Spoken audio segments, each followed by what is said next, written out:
بسم اللہ الرحمن الرحیم۔ محترم ناظرین، تاجدار مدینہ آقا کریم صلی اللہ علیہ وسلم نے ایک بار فرمایا تھا کہ سب سے بہترین زمانہ میرا زمانہ ہے۔ دور نبوی صلی اللہ علیہ وسلم کی ایسی ہی ایک مثال ایک ایسے نوجوان کی ہے جو نیا نیا مسلمان ہوا تھا۔ اس سے انجانے میں ایک چھوٹی سی غلطی ہو گئی، پھر اللہ پاک کے خوف سے اس نوجوان کی جان نکل گئی۔ اللہ پاک نے اور اس کے فرشتوں نے کیسے اس نوجوان کا استقبال کیا، ویڈیو کا موضوع یہی ہوگا۔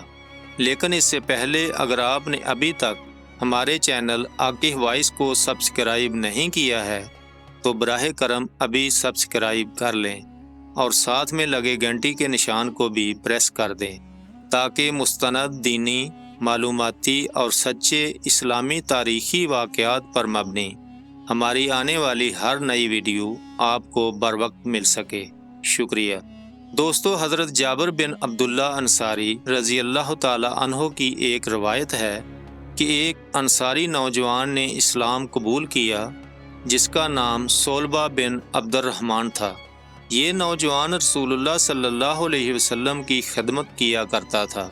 ایک مرتبہ رسول اللہ صلی اللہ علیہ وسلم نے انہیں کسی کام کے لیے بھیجا تو انہوں نے گزرتے ہوئے ایک انصاری کے گھر جھانک لیا جہاں اندر ایک عورت غسل کر رہی تھی۔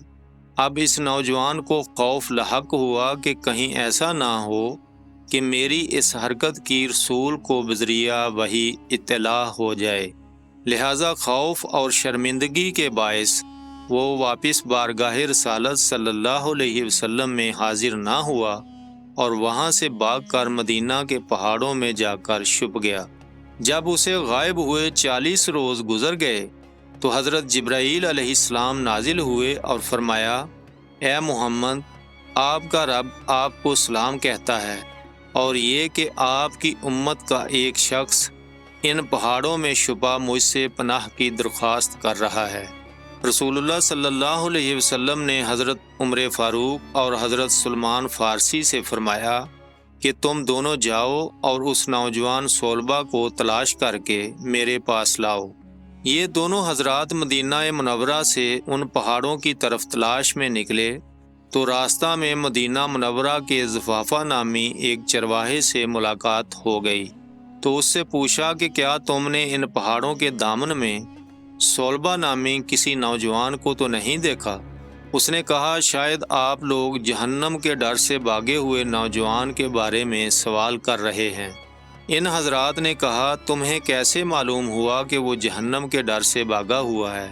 چرواہے نے کہا، وہ اس لیے کہ جب آدھی رات گزرتی ہے تو وہ اپنی پیشانی پر ہاتھ رکھ کے پہاڑوں کے دامن سے نمودار ہو کر اس طرح صدا لگاتا ہے، اے کاش تو میری روح کو بھی روحوں میں قبض کر لیتا اور جسم کو بھی جسموں میں، اور مجھے فیصلے کے دن کے لیے مؤخر نہ رکھتا۔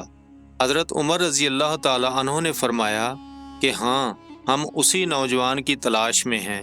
تو چرواہا انہیں پہاڑوں کی طرف لے کر چل پڑا، یہاں تک کہ جب آدھی رات کا وقت ہوا تو وہ نوجوان حسب معمول اپنی پیشانی پر ہاتھ رکھے نمودار ہوا اور وہی الفاظ دہرائے کہ اے کاش تو میری روح کو بھی روحوں میں قبض کر لیتا۔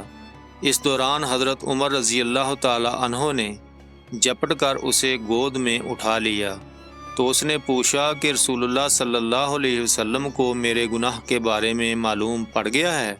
فرمایا، یہ تو مجھے معلوم نہیں، البتہ کل شام آپ صلی اللہ علیہ وسلم نے تمہیں یاد کیا، پھر مجھے اور سلمان کو تمہاری تلاش میں بھیج دیا کہ جاؤ صلبہ کو ڈھونڈ کر لاؤ۔ اس نے کہا، پھر ایسا کرو، مجھے اس وقت بارگاہ اقدس میں پیش کرنا کہ جب آپ صلی اللہ علیہ وسلم نماز پڑھ رہے ہوں۔ حضرت عمر رضی اللہ تعالی عنہ اور سلمان فارسی رضی اللہ تعالی عنہ اس کو ساتھ لے کر چلے آئے اور پیچھے صف میں کھڑا کر دیا۔ صلبہ نے جب حالت نماز میں رسول اللہ صلی اللہ علیہ وسلم کی تلاوت سنی تو بے ہوش ہو کر گر پڑا۔ سلام کے بعد جب رسول اللہ صلی اللہ علیہ وسلم نے ان حضرات سے صلبہ کے بارے میں پوچھا تو عرض کیا گیا، یا رسول اللہ صلی اللہ علیہ وسلم، یہ رہا صلبہ۔ رسول اللہ صلی اللہ علیہ وسلم نے اسے ہلایا تو وہ ہوش میں آ گیا۔ آپ صلی اللہ علیہ وسلم نے فرمایا، صلبہ، تجھے کس چیز نے مجھ سے دور کر دیا؟ عرض کیا، میرے گناہ نے یا رسول اللہ۔ آپ صلی اللہ علیہ وسلم نے تسلی دی اور اسے اپنے گھر جانے کا حکم فرمایا، جس کے بعد یہ نوجوان 8 روز تک بیمار پڑا رہا۔ اطلاع ملنے پر حضرت سلمان فارسی رضی اللہ تعالی عنہ بارگاہ رسالت میں حاضر ہو کر عرض گزار ہوئے، یا رسول اللہ صلی اللہ علیہ وسلم، احساس گناہ نے صلبہ کو بیمار کر ڈالا ہے۔ رسول اللہ صلی اللہ علیہ وسلم نے فرمایا، چلو ابھی صلبہ کی عیادت کریں۔ آپ صلی اللہ علیہ وسلم اس کے پاس تشریف لائے اور اس کا سر اپنی گود میں لے لیا۔ آپ صلی اللہ علیہ وسلم نے فرمایا، اس وقت تم کیا محسوس کرتے ہو؟ اس نے عرض کیا، یا رسول اللہ صلی اللہ علیہ وسلم، مجھے ایسا محسوس ہوتا ہے کہ میرے جسم کے گوشت، میری خال اور ہڈیوں کو چیونٹیاں سی کاٹ رہی ہیں۔ آپ صلی اللہ علیہ وسلم نے فرمایا، کوئی خواہش ہو تو بتاؤ۔